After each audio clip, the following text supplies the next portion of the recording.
كنذكروا برك حاتم الطائي مثلا في الكرم إلى الآن، منذ هو قبل الجاهلية، يعني الجاهلية قبل الإسلام، ولكن ثورة إلى الآن اللي بغى يوصف واحد بالكرم يصفه بحاتم.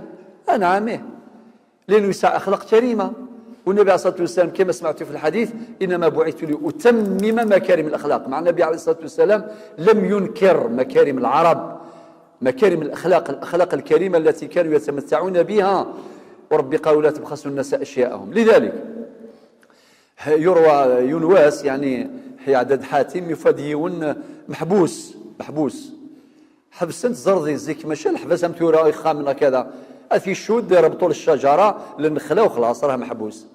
اسمي دي عدا حاتم ذغاوني تقدر غوصي عقليت إناس يا حاتم يساوي سدس يسميس يروح ورسي يسمع هذا شو تبغيض إناس قلي محبوس أنا محبوس. حاتم ما عندوش دراهم باش يفديه، لا دينار ولا درهم. اش يخدم؟ إناس مادام الفلاني يفدر دي سميو إن كي سميو ذا المحال هذا يغلي سني مدن ذا عرضي العب ذا عرضي تسافن ذي الطيق. أنا عاميه يتوسن وريسينا راه ولاش يسن كان يلا خاطر قرني في قبايلي ذي الطيق يدي تسفن ورفيق. The friend indeed is the friend in need.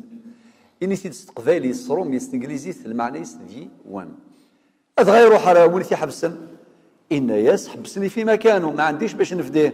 شوف الرجلة وين وصلت يا محاينك يا. وبعدين يتوحبس وين يظل قاس وين يبض يسفغ الخضار.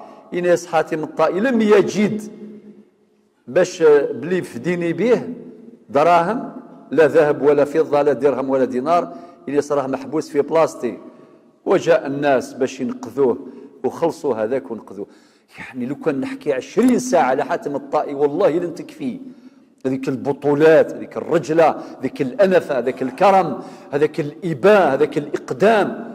والقصة ما زالت تكمل. النبي عليه الصلاة والسلام بسبب بنته بنت حاتم الطائي يعني يفكاس إذلقسناك ويثدر يسيل قابلين كامل. أنا إكراما لأبيها